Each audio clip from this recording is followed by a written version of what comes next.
मायापुरी गांव में रामू कुम्हार के घर के बाहर भीड़ जमा थी। आज कई सालों बाद उनके घर एक बेटी का जन्म हुआ था। पूरा गांव खुशी से झूम रहा था। रामू कुम्हार गांव में सबसे सुंदर मिट्टी के बर्तन बनाता था। उसकी पत्नी भी बड़ी संस्कारी और समझदार थी। इस खुशी के मौके पर उनके घर पकवान बन रही थी। चूल्हे पर हलवा और पूरी तली जा रही थी। लेकिन अचानक अरे दौड़ो, अरे देखो क्या अनर्थ हो गया भाई। लोगों ने दौड़कर आग बुझाने की कोशिश की, पर रामू और उसकी पत्नी आग में जलकर खाक हो चुके थे। पूरा गांव शोक में डूब गया। रामू की बूढ़ी माँ किसी तरह बच गई। अपनी नवजात पोती को घूर कर देखा और चीख पड़ी, तू क्यों बच गई करमजली? तेरे माँ बाप तो मर गए और तेरा भार मुझ पर छोड़ गए। अब मैं इस बुढ़ापे में कैसे तुझे पालूं? गांव का मुखिया आगे आया। अरे अम्मा, अरे कैसी बातें कर रही हो? ये तुम्हारी अपनी पोती है, तुम्हारी बुढ़ापे की लाठी बनेगी। लाठी? ये मेरे बेटे बहू को खा गई, अब तो मुझे भी खा जाएगी। अम्मा चिंता मत करो, जब तक ये बच्ची बड़ी नहीं हो जाती तब तक मंदिर से इसे दोनों समय का खाना मिलेगा। तुम इसकी देखभाल करो, ये तुम्हारा ही खून है। दादी कुछ न बोली।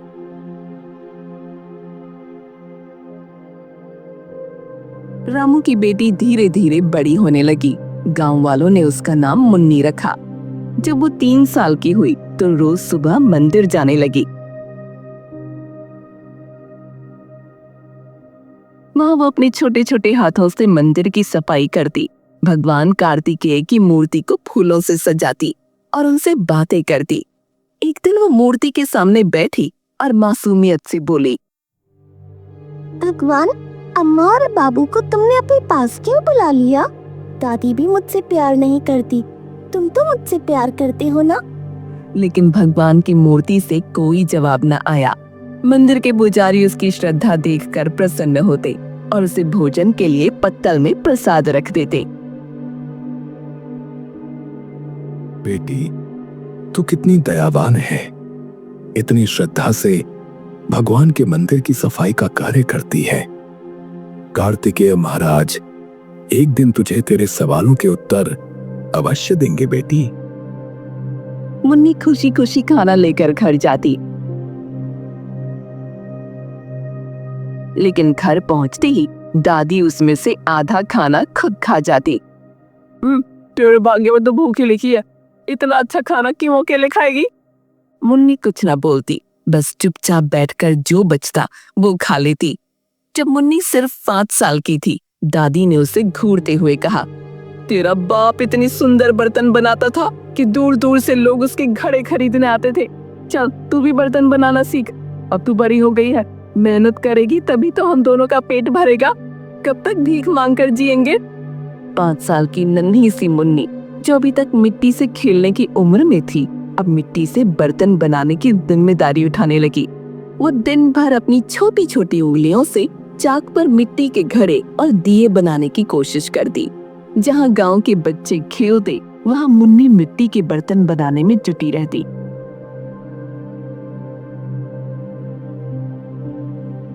धीरे धीरे उसकी मेहनत रंग लाने लगी। उसने इतने सुंदर घड़े बनाना सीख लिया कि लोग उसकी तारीफ किए बिना नहीं रहते। हर घड़ा ऐसा चमकता मानो किसी ने जादू से बनाया हो। लेकिन गांव वालों ने उसकी इस मेहनत की इज्जत करने की बजाय उसका फायदा उठाना शुरू कर दिया। एक दिन गांव का बनिया दुकान के बाहर बैठा था। जब उसकी नजर मुन्नी के घड़ों पर पड़ी, वो मुस्कुराते हुए उसके पास गया।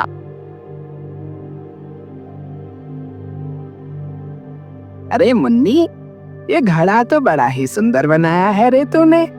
मेरी बीवी ने कहा है कि हमें इससे 4 घड़े चाहिए। अच्छा ठीक है भैया, 4 घड़ी बना दूंगी, पर पैसे कब देंगे? बनिया जोर से हंस पड़ा। पैसे?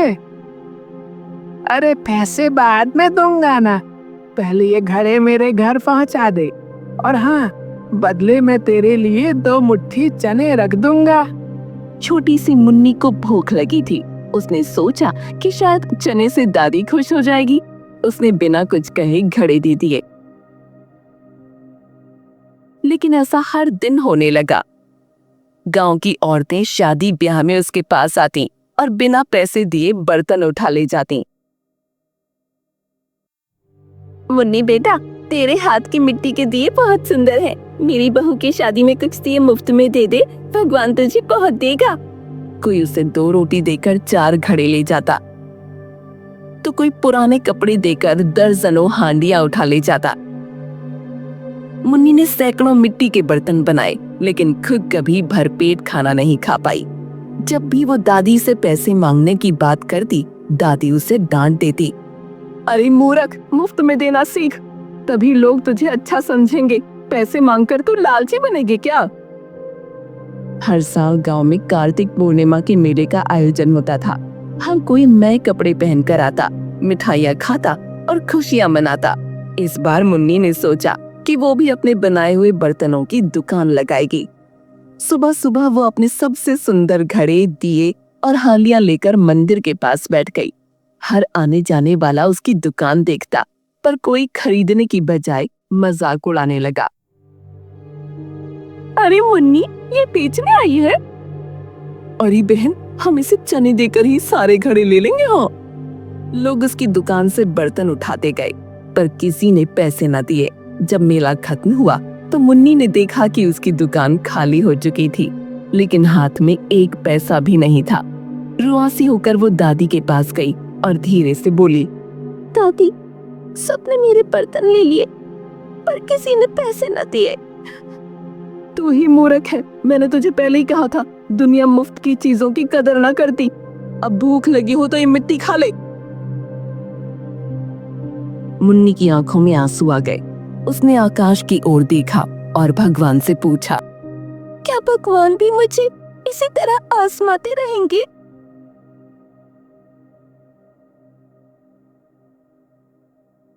मुन्नी धीरे धीरे बड़ी होने लगी, लेकिन उसने मंदिर जाना कभी न छोड़ा। वो हर दिन मंदिर की सफाई करती, भगवान की मूर्तियों को फूलों से सजाती और उनसे बातें करती। जब भी घर में बर्तन इतने ज्यादा हो जाते कि रखने की जगह न बचती, तो वो उन्हीं मंदिर में जाकर लोगों को उपहार में दे देती। एक दिन पुजारी ने उसे रोककर पूछा, बेटी, तुम इतनी मेहनत से ये बर्तन बनाकर उन्हें मुफ्त में क्यों दे देती हो? पुजारी काका, भगवान मेरे मित्र हैं और ये उपहार मैं अपने मित्र को देती हूँ। इसके बदले में कभी न कभी मेरा मित्र भी तो मुझे उपहार देगा ना। उसकी मासूमियत देखकर पुजारी की आंखें नम हो गईं। उन्होंने भगवान से प्रार्थना की, हे भगवान, ये बच्ची इतनी निर्दोष और दयालु है, इसे भी इसका हक मिलना चाहिए प्रभु। इसी तरह मुन्नी का जीवन चलता रहा। बस अब वो हर सुबह दादी की गालियां सुनती, मंदिर की सफाई करती और फिर बर्तन बनाती। दिन भर मिट्टी के बर्तन बनाने के बाद भी उसकी झोपड़ी खाली रहती थी, लेकिन दिल उम्मीद से भरा रहता था। उस रात तेज बारिश हो रही थी, ठंडी हवाएं झोंके मार रही थी। झोपड़ी के छप्पर से टपकती पानी की बूंदों की आवाज के साथ बिजली बार बार चमक रही थी। घर में खाने के लिए सिर्फ 2 रोटियां और थोड़ी सी चटनी थी। बूढ़ी दादी 1 रोटी खाकर चटाई पर सो गई और खर्राटे लेने लगी। तभी अचानक दरवाजे पर जोर जोर से खटखटाने की आवाज आई। मुन्नी डर कर उठ बैठी। उसने दादी की तरफ देखा। दादी ने करवट बदली और आंखें खोलकर गुस्से से बोली, बैठी क्या है, जाकर दरवाजा क्यों नहीं खोलती? हो सकता है कोई राहगीर हो। हमारे पास तो लूटने के लिए है भी कुछ नहीं, बेचारा कुछ दे कर ही जाएगा। जा दरवाजा खोल। मुन्नी ने धीरे धीरे दरवाजा खोला और हैरान रह गई। बाहर एक बहुत बूढ़ा साधु खड़ा था। उसकी झुर्रियों से भरा चेहरा, लंबे सफेद बाल और कांपते हाथों में एक मोटा सा डंडा था। महाराज, इस समय आप यहाँ क्यों आए हैं? आपको क्या चाहिए? बेटी, मैं बहुत दूर से आ रहा हूँ। मुझे बहुत भूख लगी है। बारिश के कारण कपड़े भी भीग गए हैं और बहुत ठंड लग रही है। क्या मुझे आज रात यहाँ सोने का स्थान मिल सकता है? अंदर से दादी की खीज भरी आवाज आई, लो फिर आ गए न जाने कहां से फोकट के लोग। अरे यहाँ अपना पेट भरने को खाना नहीं है, तुम्हारा पेट कहाँ से भरेंगे? नहीं सोने के लिए हमारे पास कोई बिस्तर है। तुम्हारे लिए ये अच्छा होगा कि 9-2-11 हो जाओ। दादी की बात सुनकर साधु उदास हो गया। उसने जाने के लिए अपना डंडा संभाला ही था कि मुन्नी ने चुपके से इशारा करके उसे अंदर बुला लिया। साधु ने झोपड़ी के बरामदे में बैठते ही चारों ओर नजर दौड़ाई। बेटी, ये पूरा घर बर्तनों से क्यों भरा हुआ है? कितने सुंदर घड़े, हांडियां और दिए हैं। तुम इन्हें बेचते क्यों नहीं? महाराज, गरीब से बर्तन भला कौन खरीदेगा? जिसको जरूरत होती है वो कुछ खाने के बदले बर्तन उठा ले जाता है। तो तू भूखी रहती है? मुन्नी ने सिर झुका लिया। आप बैठिए, मैं आपके लिए खाना लाती हूँ। मुन्नी ने अपने हिस्से की एकमात्र रोटी और चटनी लाकर साधु के सामने रख दी। महाराज, इस समय मेरे पास सिर्फ यही है, दया करके इसी से काम चलाइए। साधु ने भोजन ग्रहण किया और पीठ पर हाथ फेरकर जोर की डकार ली। फिर उसने अजीब सा मुंह बनाते हुए पेट पर हाथ रखा। बेटिया, बहुत स्वादिष्ट भोजन था। बेटिया, ये साधु बहुत प्रसन्न हुआ। कई सालों के बाद मैंने पेट भरकर जी भर खाया है। मुन्नी हैरानी से उसे देख रही थी। अब मुझे कोई कपड़ा दे दो ताकि मैं अपने हाथ को पोंछकर साफ कर सकूं। मुन्नी असमंजस में पड़ गई। महाराज, हमारे पास तो तन ढकने के लिए भी कपड़ा नहीं है, आपको पोंछने के लिए मैं कपड़ा कहाँ से दूं? अगर आप चाहें तो मेरे बालों से खुद को साफ कर सकते हैं। साधु ने ये सुनते ही ठहाका लगाया। बेटिया, तू सच में बहुत प्यारी और त्याग की मूर्ति है। इसके बाद साधु ने मुन्नी के लंबे बालों से हाथों को पोंछ लिया। बेटिया, आज के बाद तेरा जीवन बदल जाएगा, लेकिन पुराने मंदिर को स्वच्छ करना मत भूलना। फिर साधु ने डंडा चलाते हुए एक के बाद एक मिट्टी के बर्तनों को तोड़ना शुरू किया। पूरा घर बर्तनों के टूटे टुकड़ों से भर गया। साधु चटाई पर लेटकर खर्राटे लेने लगा। अचानक साधु महाराज चटाई से उठे और जोर की अंगड़ाई ली।